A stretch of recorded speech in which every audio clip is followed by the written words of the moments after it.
Okay, how to twist a dragon's tail.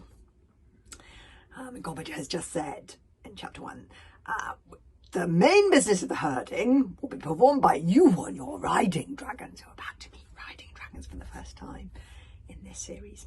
Can Toothless eat the reindeer? When he catches them, squeaks Toothless. Nobody is going to be eating any reindeer, Toothless, whispered Hiccup. And we're not going to be chasing them either. This is herding, Toothless, not chasing. I wonder whether Toothless is going to listen to that. We're just going to be gently guiding the reindeer in the right direction. Oh, said Toothless, hugely disappointed. None of you have ridden dragons before, the boomed, and you will find it more difficult than you think. And therefore the dragons that you will be riding on today are not yet fully grown. This means they will not have the strength to carry you up into the air. Oh, sir, groaned Tot Snotlight, I thought we were going to be flying today. First you learn how to ride, said Gobber, and then later you learn how to fly. You fall off a flying dragon, Snotlight, and you will end up a squashed Viking, which will be difficult for me to explain to your father. Can Toothless just eat a very, very small reindeer? Said Toothless in a very small voice. No, whispered Hiccup.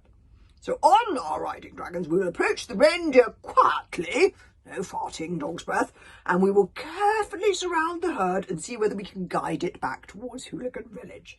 Any questions so far? Yes, Clueless. I don't think it's a good idea to ask Clueless. Which were the round fluffy ones again? Asked Toothless. Gobber sighed. Clueless. Gobber sighed. The round fluffy ones are the sheep, Clueless. They're the sheep.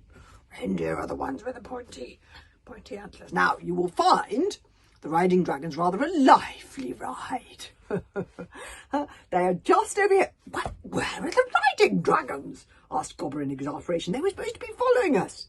I think they're over there, sir, said Fishlegs, pointing to a small twisted tree a little way away. The riding dragons were looking far from lively. They were lying in the shade, resting their heads on their paws, their forked tongues hanging out, because it's just too hot. Gobber straight towards them, clapping his hands and shouting, "Come on! Up you get there! You're supposed to be terrifying, for Thor's sake!" And so the riding dragons got to their feet and slunk towards their masters through the brown and shrivelled heather like a pack of surly lions. Hiccup realised something that was really... But then Hiccup realised something that really was terrifying. Something that gave a small indication that perhaps the day might take an unexpected turn. The tree the riding dragons had been sheltering under was blasted and twisted and reduced to carbon, and all around the tree were scorch marks. I'm worried about exterminators. And when Hiccup moved a little closer to investigate, he found to his horror that the entire hillside behind had been burnt to a cinder and turned to sooty desert. Where once heather grew and swayed in the wind, covered with butterflies and grasshoppers and buzzing nanny dragons, now there was only stubble, scarred across with the white, stretching out across the whole of the slope. Only one thing could do that to a hillside, and it wasn't the sun, however fiercely it might shine. It was fire. So, chapter 2 is called The Exterminators. I knew there would be trouble. Chapter 2, Exterminators. Hiccup swallowed hard. Oh dear, oh dear, oh dear, oh dear, he muttered to himself. What has done that? Dragons, you see, are normally very careful about how they use their fire. They used it to fight and catch prey, but they would never dream of setting fire to a whole landscape. Why would they? It was the land that supported them and gave them food and shelter. Very sensible, yeah? Support the land that shelters you. This must have been done by a rogue species, a different kind of dragon entirely, and Hiccup did not like to think of how dangerous such a dragon might be. Sir, said Hiccup, I think you should come and have a look at this. I think there's been a bit of a dragon fire here. Dragon fire? Nonsense and gold droppings. Gobber the Belt snorted as he came to look at the destruction, his hat on his hips. This would have been caused by a spot of summer lightning. There hasn't been a storm lately, said Hiccup. And look, Hiccup nodded in the dust. There's a sort of greenish tinge to the ass. It's definitely a rogue dragon species. Thank you, Hiccup, said Gobby with heavy sarcasm, for the helpful lecture, but I'm the teacher here. Get back into line. Hiccup got back into line. Snotlight smirked to see Hiccup being told off. No dragon, however rogue, would dare to attack us here in the hooligan stronghold of Berk. The idea is ridiculous, absurd, bizarre, and it is not the done thing, roared Gobber. Each of you, mount your dragons. On the double, quick, quick, quick. Waterhog crammed onto his marsh tiger. Dotface Snotlight was riding the best dragon there, a smooth, evil-looking devilish dervish. Toughnut Jr. had a rocket ripper with go faster stripes along the sides. Hiccup the useless, and his fish legs failure of a friend are totally letting the rest of us down, sir, sneered Snotlout. Look at their pathetic riding dragons. They're a disgrace to the tribe. Fishlegs and Hiccup had the runt of the group. One, an ugly, cross little chicken boxer, so fat his belly nearly barely cleared the ground. He looks a bit like a Shetland pony.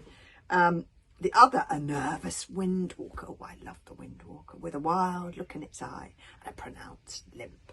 As the son of the chief, Hiccup had first pick when they went to choose their dragons from the dragon stables a few days earlier, and he could have chosen that devilish dervish that Snotlout was smugly sitting on right now, a superb, shining, muscly creature who was clearly one day going to grow up into being a magnificent animal. But something about the poor nervous windwalker had caught Hiccup's eye. He knew no one else would pick him.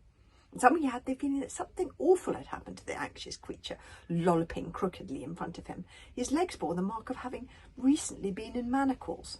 I wouldn't pick that one, advised Nobber-No-Brains, who was in charge of the dragon stables. We found him caught in a tree during a raid on visit that territory. We think he might be a runaway from the lava-lout gold mines. But runaways never make good riding dragons. The kindest thing really might be just to bonk him on the head and have done with it. So Hiccup had picked the windwalker with the limp. Of course he had. And he's quite right, because the windwalker is marvellous. Both Fishlegs and Hiccup did not quite believe that the fire had been caused by lightning, but there was no arguing with Gobber in this mood, so reluctantly they mounted their dragons. Fishlegs' chicken boxer gave a furious snort, pawed the ground, and bucked Fishlegs off the moment he sat on his back. Yippee, said Fishlegs morosely as he got back on board, and exactly the same thing happened again, only quicker. I can see I'm going to so like dragon riding. I will be leading you on the back of my own dragon, shouted Gobber. Gobber's dragon was a great, warty bull ruffer known as Goliath. He winced as Gobber dropped heavily onto his back. Sweet chest hair of Thor, grumbled Goliath. I do believe his bottom is even fatter than last week. It'll be a miracle if I can take off at all. Yikes, yelled Gobber, squeezing his thighs to get Goliath going. And the herding reindeer and dragonback party set off across the scorched wreckage of the heather, with Gobber enthusiastically shouting at the front and everyone else following him in a more leisurely fashion. Hiccup's windwalker dragon didn't want to go after the others. He was shivering all over and kept on looking up at the sky. For some reason the windwalker seemed to have lost the power of speech, so Hiccup couldn't ask it what the matter was. It's all right, boy, said Hiccup soothingly, his heart sinking. What's up with you? It's a lovely day. What are you frightened of? The windwalker could not say, but he was clearly petrified of something. Come on, bawled Toothless indignantly. Toothless lacked a sensitive side. Everybody else would have won by now. Nobody's going to be winning, Toothless, said Hiccup patiently, persuading the windwalker to move on and catch up with the others. Herding isn't a winning kind of a thing. Okay, Toothless will just scare the reindeer a little. Keep 'em on the run, said Toothless. An hour or so later, Gobber, flying on Goliath and slightly ahead of the others, spotted the herd of reindeer nibbling quietly on the heather. He immediately flew back to the straggling line of boys on their dragons. Shush, everyone, I've spotted the reindeer, said Gobber quietly. Now, we have to stay very relaxed and orderly.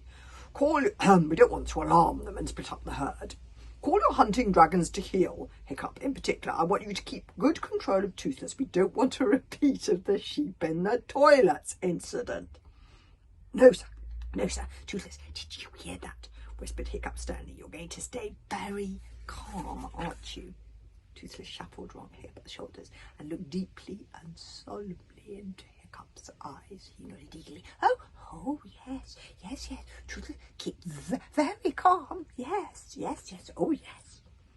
Hiccup blinked. Dragon's eyes are hypnotic, and he was already starting to feel dizzy. You promise, whispered Hiccup. Toothless promises, crosses his claws, and hope to die. And he licked Hiccup on his nose with his little forked tongue. I just don't know about Toothless's expression there, though. Can you see his expression? That's a very naughty-looking expression. Hiccup took a good firm hold of the little dragon's body nonetheless. to do Toothless justice, he did try to keep his promise. He does try, Toothless. Turning round and Hiccup's shoulder so he wouldn't be tempted by seeing the herd, humming and attempting to think of things other than reindeer. Mice, for example, and fish, and interesting animals with cloven hooves. Bother! Back to reindeer again. All of the boys slowed to a trot. Their hunting dragons hovered in the air close behind them. Those sheep have got little pointy bits on their heads. Clueless pointed out. That's because the sheep are reindeer, Clueless. They'll give me strength, said Gobber. Keep it steady there. No sudden movements. Fish legs, try and stay the right way up. We just have to keep it very, very quiet. But Toothless couldn't resist. He sneaked a peek over his shoulder.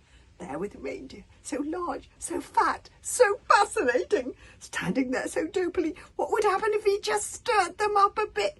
Toothless, whispered Hiccup warningly. Toothless hurriedly faced the other way again. That's it, boy, said Gobber delightedly. You're doing a really good job now. They haven't startled at all. We just have to keep riding calmly and silently for a few minutes and... Let Toothless at him! shouted Toothless, unable to bear it for one moment longer, nipping Hiccup's fingers with his sharp little gums to make him let go and hurling himself at the herd, screaming like a little banshee. So we'll have to see what happens next tomorrow.